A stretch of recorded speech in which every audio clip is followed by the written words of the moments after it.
안녕하십니까. 교육학개론을 담당하는 고병갑입니다. 이번 시간에는 마지막 4편 챕터 1 교육행정 4편의 교육행정을 진행할 겁니다.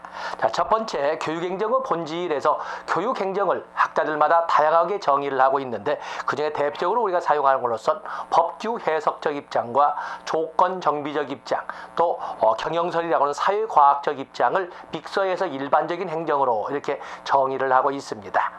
법규 해석적 입장이라고 하는 것은 공권설이라고 설명을 하는데, 몽테스키우 상권분립의 입각에서 정의하는 것처럼 국정 운영을 입법, 행정, 사법이라고 나눌 적에 그 중에 행정에서도 교육에 관한 행정, 국방에 관한 행정, 세무에 관한 행정 등으로 뭐에 관한 행정이라고 표현하는 것은 바로 법규 해석적 입장, 공권설이라고 합니다. 바로 이 공권설은 특히 행정에서는 뭐에 관한 단절적으로 설명하지만, 궁극적으로 의도하는 것은 뭐에 관한 행정들이 서로 하나로 어우러져서 국정을 담당하게 된다 해서 행정의 통합성이나 행정의 공통성을 강조한다는 특징을 가지고 있습니다. 그에 비해서 조건 정비적 입장, 기능설이라고 하는데, 이것은 이 교육을 위한 행정이라고 설명을 합니다. 교육을 위한. 그래서 교육을 위해 필요한 인적 물적 조건을 정비 확립해주는 활동을 교육행정이라고 한다 하는 것이 바로 이 조건 정비적 입장, 기능설이 되겠는데, 여기에서는 교육의 특수성이나 독자성 또는 전문성 또는 자주성을 강조하는 입장이라고 이게 구별을 하고 있습니다. 그에 비해서 사회과학적 입장은 우리가 경영설이라고 하는데, 교육에 관한 목적을 설정하고 그 목적을 달성하기 위한 집단적 협동행위 또는 협동적 집단행위라고 정의하는 것이 바로 이 경영설의 입장이 되겠습니다. 경영설은 공권설에서 통합성, 그리고 기능설에서 자주성이나 전문성을 강조한 데 비해서 이 사회행동과학적 입장인 경영설에서는 관리성을 특히 강조한다는데 구별점이 있습니다. 바로 이것을 믹서해서 우리는 일반적 정의로 426페이지 하단부에 있는 것처럼 교육활동에 관한 목표를 설정하고 그 목표 달성을 위해서 지도 감독하며 그 목표 달성을 위해 필요한 인적 물적 조건을 정비 확립하는 집단적 협동행위 또는 협동적 집단행위라고 함으로써 기능설, 공권설, 기능설, 경영설을 믹스해서 일반적 정의로 사용하고 있습니다.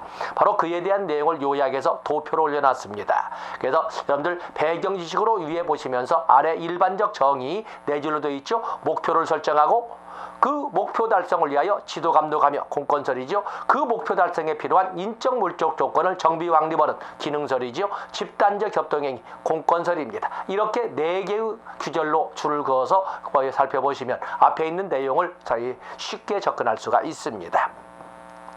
다음에 교재의 편제상 교육행정에 관련된 다양한 용어가 있는데, 그 중에 몇 가지만 본다면, 자, 먼저 교육정책이 나와 있습니다.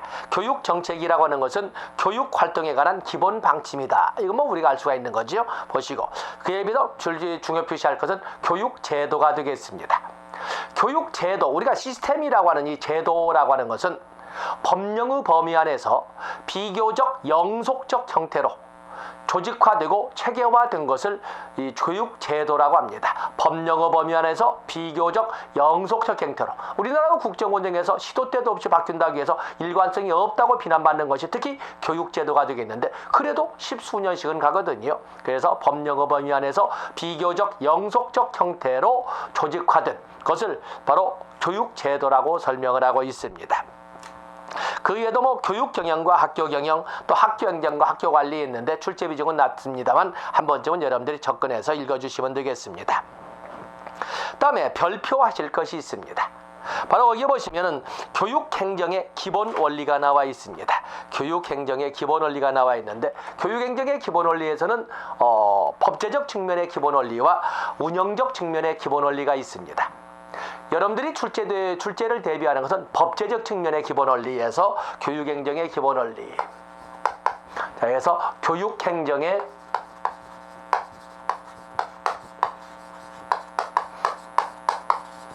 기본 원리.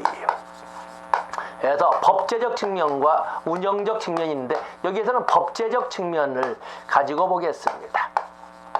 교육행정은 당연히 법령의 범위 안에서 이루어져야 됩니다. 법치 행정의 원리. 법치 행정의 원리. 또 교육 행정이라고 하는 것은 당연히 모든 국민에게 인종, 당연히 우리는 뭐 인종이 아니라 민족이죠. 민족, 종교, 연령, 성별, 지역 등에 의해서 차별을 받아서는 안 됩니다. 기회 균등의 원리. 헌법 제31조 1항에도 역시 모든 국민은 능력에 따라 균등하게 교육을 받을 권리를 가진다라고 설명하고 있지요. 또 그런가 하면 적도 직권의 원리. 모든 조직이라고 하는 것은 당연히 집권을 통해서 능률성, 생산성 증대를 다 목표로 하고 있지만 그 정도도 너무 지나치게 집권만 하게 되면 장의 독단으로 야기되는 독재가 발생할 수 있고 비효율적인 정책 결정이 나올 수가 있습니다. 그래서 집권을 중심으로 하겠지만은 적당한 정도로 하고 민주성도 뭐냐면 분권이라는 개념에서 추구하는 이념인 민주성도 가미해야 된다 해서 하는 것을 적도 직권의 원리라고 하는데 결국에 적도 직권은 능률성과 민주성의 조화를 도모해야 된다는 원리를 적도 직권의 원리라고 합니다. 다음에 이 법제적 측면에서는 자주성 존중의 원리. 자주성 존중의 원리가 있습니다. 그렇기 때문에 교육행정은 결국에 교육행정이나 복지처럼 인간을 대상으로 하는 것들은 그에 대한 표준화된 측정 도구도 있지 않지만 설사 측정을 한다 해도 측정이 아주 곤란합니다. 그렇기 때문에 단기간에 이 효과나 효율성을 측정할 수 없는 이런 인간에 대한 사업인 교육이나 사회복지라고 하는 것은 그렇기 때문에 선거직 공무원들에 의해서 후순위로 밀려날 가능성이 높습니다. 그래서 교육행정은 다른 행정으로부터 분리 독립돼야 되고 특정 정치, 정파나 종교로부터 자주성을 확립하도록 해야 되는데 바로 그것을 자주성 존중의 원리라고 합니다. 그래서 법제적 측면에서 이렇게 법치행정의 원리, 기회균등의 원리, 적도직권의 원리, 자주성 존중의 원리. 자주성 존중의 원리는 헌법 제31조 4항에 의해서 여러분들이 볼 수가 있고 교육기본법을 통해서 볼 수가 있습니다. 주로 개별적으로 나오는 것은 바로 이 적도직권의 원리가 주로 개별적으로 나오는 영역이라고 할 수가 있습니다. 다음에 운영적 측면에서의 원리로서는 보통 6가지를 설명하고 있는데 교육행정이라고 하는 것은 교육 관련 목적을 설정하고 그 목적 달성을 위하여 지도 감독하며 그 목적 달성을 위하여 필요한 인적 물적 조건을 정비 확립해가는 일련의 집단적 협동행위 이렇게 하지 않았습니까? 바로 목표 달성. 교육행정은 교육 목표 달성을 위한 교육 목표 달성과 연관되는 말하자면 한 목적성의 원리죠. 교육 목적과 일관성의 원리. 바로 그것을 우리는 타당성의 원리라고 합니다. 그래서 첫 번째 타당성의 원리. 이것은 한 목적성의 원리라고 또는 교육 목적과의 일관성의 원리라고 한 목적성의 원리, 교육 목적과의 일관성의 원리. 그러면 교육행정이라고 하는 것은 조직 목적 달성을 위하여 당연히 능률성도 도모해야 되지만 능률성만 도모하다면 너무 독단적인 독재의 가능성이 있으니까 민주성도 도모해야 된다. 또 그런가 하면 사회의 변화, 사회의 발전에 맞춰갈 수 있도록 적응성도 추구해야 되지만 너무 지나친 급박한 이 변화는 사회 불안정을 가져올 수가 있으니까 안정성도 고려해야 된다. 적응성과 안전성. 그런데 능률성만 추구하면 능률성이 훼손되기 때문에 민주성과 능률성의 조화도 도모해야 되고 적응성도 좋지만 안정성도 도모해야 된다. 안정성과 적응성의 균형도 도모해야 된다. 해서 여기에 보면은 마지막에 균형성의 원리가 있지요. 능률성과 민주성의 원리, 능률성의 원리, 능률성과 민주성의 균형성의 원리, 안정성의 원리, 적응성의 원리, 안정성과 적응성의 균형성의 원리. 이렇게 된 2가지로 판서상 적었습니다만 책에 나오는 의도는 6개 알겠지요? 6개를 그렇게 접근하시고 7번째 오늘날에는 소위 직접 민주 정치의 기능을 좀 더 확대시키기 위해서 지방분권의 원리를 넣습니다. 모든 학자들이 지방분권의 원리를 넣는 것은 아닙니다. 다음에 교육행정의 성격. 여기는 작은 글씨 볼 것도 없고 제목으로만 보시면 됩니다. 교육행정은 공공성을 띱니다. 당연하지요. 교육행정은 교육 목적 달성을 위하여 필요한 인적, 물적 조건을 정립하여주는 이런 성격을 가지고 있다 해서 조장적 성격. 다음에 교육 목적 달성을 위한 수단으로서 성격, 전문적 성격, 봉사적 성격, 민주적 성격, 정치적 성격. 그런데 마지막에 중립성이 중립적 성격이 나왔지 않습니까? 정치적, 어떠한 특정 종교나 특정 종파, 특정 정파에 치우쳐서는 안 된다. 중립성의 원칙은 알겠는데 7번째 정치성은 뭘까? 교육행정이라고 하는 것은 어느 하나의 관점만을 가지고 하나의 모든 전체 국민들이 합의로 만장일치로 이루어지지 않는다는 것입니다. 그야말로 교육정책을 초등교육에 초점을 줄 것이냐, 중등교육에 초점을 줄 것이냐, 고등교육에 초점을 줄 것이냐 하는 것도 문제가 있고, 일반 고등학교에 중점을 둘 것이냐, 아니면 엘리트 양성을 위한 특목고에 초점을 두고 교육정책이나 교육예산을 반영할 것이냐, 이런 문제를 가지고도 많은 갈등이 있을 것이고, 고등교육기관인 대학을 무조건 수도권에 편중되어 있는데 그것을 당연한 것처럼 이렇게 받아들여야 할 것이냐, 아니면 지역 분산이나 아니면 영역 분산을 고려해야 될 것이냐, 이런 문제 등이 다양한 이해 집단들에 의해서 이렇게 움직이고 있거든요. 교육행정이라고 하는 것은 교육에 관련된 다양한 이해 집단들 간의 타협의 소산으로 이루어진다라는 것에서 정치적이다, 이렇게 해서 7번째 정치적 성격을 넣습니다. 다른 것은 틀리지 않겠습니다만 여러분들은 거기 정치적 성격 체크해 놓으시고, 그리고 3번째는 수단적 성격에 체크해 놓으시면 다른 것은 틀리지는 않으리라고 보고 있습니다. 그러면서 별표하실 것이 바로 특수적 성격. 교육행정은 복지행정만큼이나 인간을 대상으로 하기 때문에 가르쳤는데 얼마큼 가르쳤는지, 앞으로 얼마큼 더 가르쳐야 하는지, 도와줬는데 얼마큼 도와줬는지, 얼마큼이나 만족을 느꼈는지, 언제까지 도와줘야 되는지, 그에 대한 것을 파악할 수 없다는 겁니다. 장기적 성격. 그리고 실적 측정이 곤란합니다. 3번째 측정 곤란성. 그렇게 해서 이 장기성, 측정 곤란성이라는 것은 인간을 대상으로 하는 행정이나 사업이랑 다 똑같이 존재를 하는데, 그러면서 이 교육행정이라고 하는 것은 독자성과 협력성이라는 특징이 있습니다. 교육행정을 이끌어가는 교육의 대상은 당연히 아동인 학생도 있지만 교사, 그리고 학부모, 또 지역사회 등 다양한 주체들이 같이 협력적 관계를 통해서 이루어지지만, 다양한 이런 집단들은 각자 독자적인 성격을 가지고 있습니다. 그렇기 때문에 독자성과 협력성, 협력성과 독자성을 같이 우리가 특징으로 이렇게 정리할 수가 있겠습니다. 다음에 교육행정의 과정입니다. 교육행정의 과정이 되겠는데, 교육행정의 과정은 어익과 기리기, 최고 관리자의 기능 역할로 설명을 했던 걸로써 포스트 코브가 있습니다. 포스트 코브가 있죠. 이 포스트 코브는 꼭 여러분들이 한번 적어 보셔야 됩니다. 포스트 코브에서 플래닝, 모든 교육행정은 기획의 과정을 겪고 있고, 그 다음에 올가이징, 그 다음에 스태핑, 그 다음에 디렉팅, 거기 보면 4번째 디렉팅이나 지시에서 지시 또는 지휘 또는 여러 가지 표현을 합니다만, 여기서는 우리가 지시라고 설명을 할 수가 있습니다. 그래서 여러분 보면은 429페이지 오면 처음에 행정을 과정으로 설명했던 사람은 페이유라는 사람이 있는데, 페이유는 지시란 말을 쓰고 코맨딩이라는 용어를 썼어요. 이 코맨딩이라는 것이 인간을 대상으로 하는 교육에는 걸맞지 않다 해서 코맨딩이라고 하는 명령이라는 단어를 바꿔서 디렉팅으로 이렇게 바꿨습니다. 또 그러면 코디네이팅 조정이지요. 다음에 리포팅, 다음에 버제팅. 자, 이렇게 8개의 단계로 설명을 하는데, 자, 조심할 것이 있습니다. 많은 사람들이 착각을 할 적에 이 포스트 코브가 마치 하나의 시리즈처럼 플래닝 다음에 올가잉 다음에 스태핑 다음에 디렉팅 이런 식으로, 그게 아니고, 행정이 뭐예요? 교육행정은 기획의 과정 아니야? 교육행정이 뭐예요? 교육행정은 버제팅, 예산의 과정 아니야? 이렇게 학자들마다 교육행정을 정의할 때에 다양하게 정의를 하는 것을 정리를 했더니, 일반적으로 이러한 포스트 코브의 머리말로, 물론 포스트 코브도 무음이 철저합니다.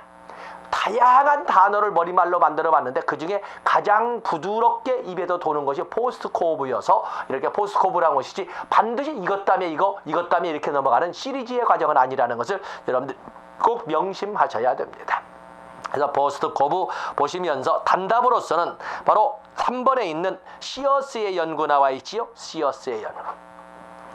페이올에 의해서 시작된 행정의 과정 연구를 교육행정에 가장 처음으로 도입을 시켰던 사람이 1950년에 바로 시어스라는 것입니다. 시어스와 같은 경우에는 거기 기획, 조직, 그리고 코맨딩 다음에 디렉팅이란 말, 그 이후에는 보면 디렉팅하고 쓴다만 조정, 통제를 이렇게 설명을 했습니다. 그리고 여러분에게는 또 여기 나오는 것처럼 교육행정에서 포스트 코브를 따로 정리를 했습니다.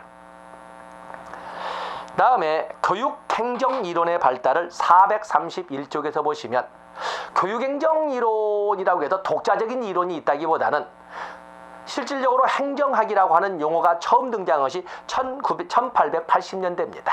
1880년대 우드로 윌슨에 의해서 정치학으로부터 행정학이 분리되면서 자리를 잡게 되었기 때문에 19세기 말에는 행정학만으로서의 독자적인 이론은 아직은 자리를 잡지 않았던 때입니다. 그러다가 20세기로 오면서 1910년대를 전후해서 과학적 관리론이 하나의 행정학의 정론으로 자리 잡으면서 그에 대한 비판 분석 과정에서 인간관계론, 행정과학론, 체계이론 등등등 많은 이론들이 이렇게 발전해 오는 것이었고, 바로 그 행정학의 발달 이론을 그대로 교육행정에서도 가져다가 마치 같은 이론처럼 사용을 하고 있는 것입니다. 그 때문에 여러분들은 이에서 교육행정 이론에서 특히 과학적 관리론과 인간관계론에 대해서는 기본적으로 많이도 알고 계시겠지만 그다 꼭 한번 읽어보셔야 됩니다. 과학적 관리론에서는 여러분 수준에서 여러분 수준에 과학적 관리 왜 등장했냐 이런 것은 여러분이 볼 것이 없고, 별표하실 것은 432페이지에 있는 과학적 관리론의 원리입니다. 4대 원리 나와 있지요. 과학적 관리론의 4대 원리: 시간 연구, 동작 연구, 표준화, 성과급, 이 네 가지를 가지고 도산 위기에 있는 기업들을, 많은 기업들을 이렇게 들어살려 놓거든요. 그렇기 때문에 여기 과학적 관리론, 바로 타일러가 제시했던 과학적 관리론에서는 시간 연구, 동작 연구, 표준화, 성과급에 대해서 암기를 해주시고, 특징은 잘 아시죠? 결국에 과학적 관리론이라는 것은 뭐냐면은 조직 목적 달성의 효율성을 극대화시키기 위한, 어떻게 하면 조직 목적 달성을 하더라도 보다 효율적으로, 어떻게 하면 생산성을 극대화시키는 방향으로 이끌어갈 수 있느냐 하는 고민 끝에 나온 전략이 과학적 관리론이 되겠고, 그 구체적인 전략을 시간 연구, 동작 연구, 표준화, 성과급이라고 했습니다. 그러면서 그 특징을 보시면 기계적 능률관에 인간을 어떤 존재로 보냐면, 인간은 한치의 손해도 볼 일도 보려고도 하지 않는 냉철한 인간이다, 합리적 경제인으로 설정을 하면서 모든 조직들은 조직 목적 달성의 극대화를 위하여 인간을 활용을 한다 해서 원리 원칙대로 직원들이 움직여주는 것을 전제로 해서 생산성 증대를 도모한다 해서 기계적 능률이라고 합니다. 그러다 보니까 너무 기계처럼, 보통 이 과학적 관료론이나 관료제론을 우리가 고전 모형이라고 하는데, 고전 모형의 조직 이론을 기계 이론이라고 하는 거거든요. 기계처럼 정해진 프로그램대로만 돌릴 수만 있다면 얼마든지 생산성은 높아질 수 있다라는 관점이 과학적 관리론입니다. 그러다 보니까 인간은 기계처럼, 마치 인간은 조직 목적 달성의 한 도구에 불과한 입장으로 전락하게 됩니다. 그래서 인간 소유라는 말을 썼고, 그리고 원리 원칙대로 프로그래밍한 대로 돌리기만 하면 생산성은 높아진다 하기 때문에 정치, 행정, 이원론의 입장에 있다라고 이렇게 설명할 수 있습니다. 나머지 장단점과 같이 해서 여러분들이 읽어보셔도 크게 틀릴 일은 없습니다.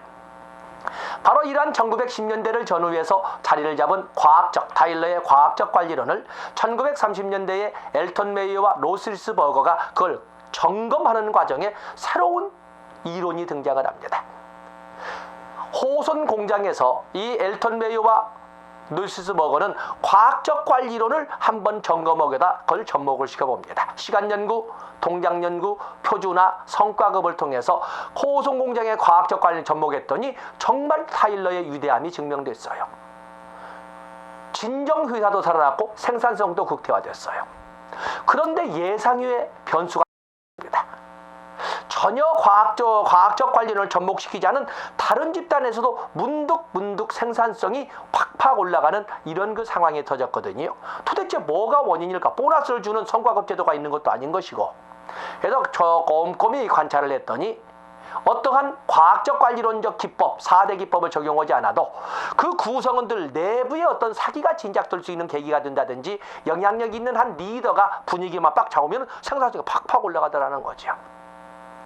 책에는 좀 야박스럽게 과학적 관리론은 틀렸고 이게 맞다 이렇게 표현을 했지만 사실은 그게 아니고 이 호손 공장 실험은 과학적 관리론의 테일러의 이론이 얼마나 참 영광스러운 얼마나 참 위대한 이론인가를 증명했던 연구였어요. 그러나 어떤 연구 결론이 나왔냐면 생산성 증대라고 하는 것은 꼭 과학적 관리론만 생산성 증대의 하나의 명제는 아니다. 과학적 관리론이 아니라 인간관계를 통해서도 얼마든지 생산성을 증대시킬 수 있더라라고 하는 또 하나의 플러스된 이론이 반영된 것을 인간관계론이라고 합니다. 그래서 시간연구, 동작연구, 표준화, 성과급을 통해서도 생산성이 증대되지만 조직 내 구성원들 간의 인간관계의 조성을 통해서도 생산성은 증대시킬 수 있더라라는 결론을 내린 것이 인간관계론이 되겠습니다. 그래서 거기 보시면 특징 433쪽의 하단부에 특징 나와 있지요. 인간의 사회적 측면을 강조한다. 조직의 인간화에 기여한다. 의사소통, 또 모랄레, 또 사기, 또 참여 등을 중시한다. 또 인간관계 속에서의 능률성 도모인 사회성 능률을 강조한다. 또 경제적 요인이 아닌 것으로도 생산성 증대가 가능하다는 것을 입증했다. 그래서 비경제적 요인을 강조한다는 것이 아니라 비경제적 요인의 생산성 증대 가능성도 인정한다. 이렇게 사진을 이해하시면 됩니다. 이런 특징을 가지고 있습니다. 중요한 것은 그러면 과학적 관리론과 인간관계론은 어떠한 관계가 어떤 차이가 있을까? 어떤 관계가 있을까? 이걸 볼 수 있지 않겠습니까? 거기에 보시면은 과학적 관리론과 인간관계론의 공통점을 여러분들이 보셔야 됩니다. 공통점.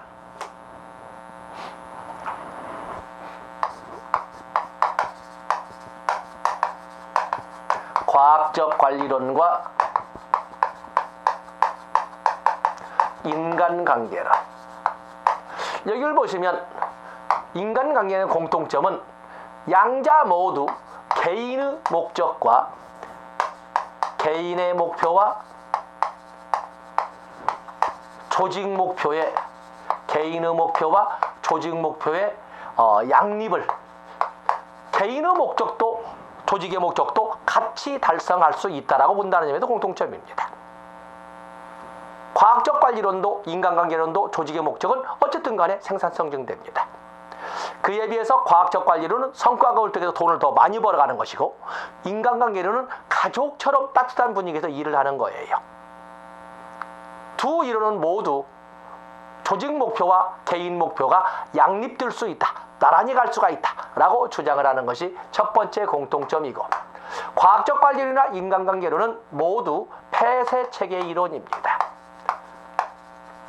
폐쇄체계 이론이죠. 과학적 관리론과 인간관계는 어느 쪽에서도 환경 속에서 환경과 이런 말 쓰지 않습니다. 조직 내에서 어떻게 하면 생산성을 증대시키냐. 환경과의 관계는 고려함이 없이 조직 내에서만 다루고 있거든요. 그다음에 과학적 관리론이나 인간관계론이라고 하는 것은 과학적 관리나 인간관계론은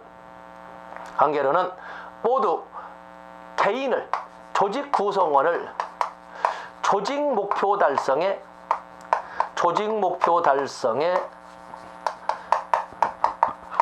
수단으로만 인식한다는 것입니다. 많은 사람들이 이걸 가지고 그건 과학적 관리이지 인간관계론은 그러지 않지 않냐 이렇게 그러지 않습니다. 어찌 보면 더 잔인한 것은 인간관계론이라고 볼 수가 있습니다.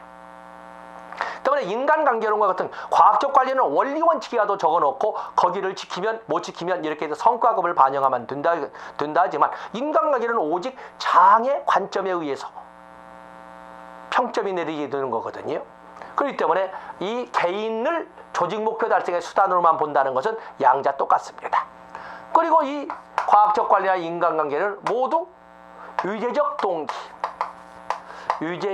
동기를 강조하거나 전제를 하고 또 그런가 하면 능률 강조하죠. 즉 생산성 증대. 근데 물론 어떤 능률이냐 할 적에는 과학적 관리론에서는 기계적 능률, 인간관계에서는 사회적 능률이라고 합니다만 어떤 능률을 강조하느냐를 가지고 하지만 어떤 능률을 강조한다, 생산성 증대를 강조한다. 이런 것들은 공통점이 되겠어요.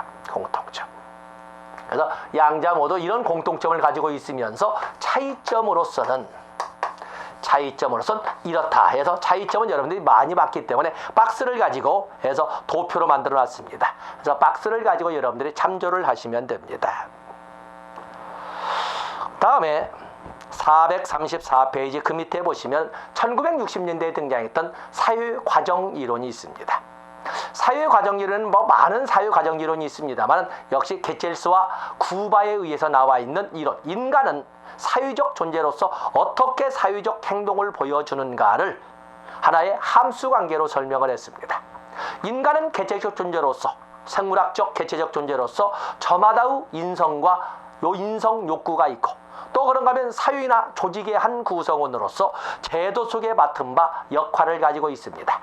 인간들은 사회생활을 하면서 개체적 존재로서 인성과 인성욕구, 그리고 조직의 한 구성으로서 제도 속의 역할과 역할기대를 믹서시켜서 사회적 행동으로 보여주더라라는 것을 도표로 만든 것이 바로 이 게첼스와 구바의 사회과정 이론이 되겠습니다. 여러분들 435페이지에 보시면 어떤 사람은 사회생활을 할 적에 개체적 존재로서 인성이나 인성욕구 쪽보다는 어떤 제복 속에서 제도 속의 역할 기대를 가지고 사회적 행동을 많이 보여주는 사람들이 있는데, 그런 사람들은 주로 특수임무를 담당하는 이런 소방이나 특수임무 수행자들이 거기에 해당이 될 겁니다. 근데 어떤 사람들은 제도 속의 역할 기대보다는 저마다 가지고 있는 인성욕구를 중심으로 해서 사회적 행동을 보여주기도 하는데, 그런 사람들은 주로 예술이나 표현력을 가지고 살아가는 사람들이 그렇다라고 합니다. 그에 비해서 학교 교육이라고 하는 것은 개체적 존재로서 인성과 인성욕구, 욕구 성향이죠. 그리고 사회 속에서, 사회나 조직 속에서 저마다의 역할과 그 주변에서 사회나 그 조직에서 보여주는 역할 기대에 의해서 균형을 이루는 사회적 행동을 보이게끔 이렇게 교육이 이루어지는 것은 학교다라고 설명을 하고, 그 그림을 두 번째 박스로 넣어놓고 있는 것입니다. 그래서 여러분들 거기 보시면은 이 인간관계론, 과학적 관리론, 인간관계론, 과학적 관리론은 1910년대, 그리고 인간관계론은 1930년대, 그리고 여기 사회과정이론 나있죠. 사회과정이론이라고 하는 것은 사회과정은 1960년대. 체계 이론이 나올 때쯤 이렇게 60년대 등장하는데, 이런 정도 가지고 가시면 됩니다. 그리고 1960년대에 이제는 또 의사결정이론, 정책결정이론이라고도 하고 의사결정이론도 있습니다만, 이 시간은 여기까지 하고 다음 시간에 의사결정이론, 그리고 지도성이론, 동기이론으로 이렇게 넘어가도록 하겠습니다. 고맙습니다.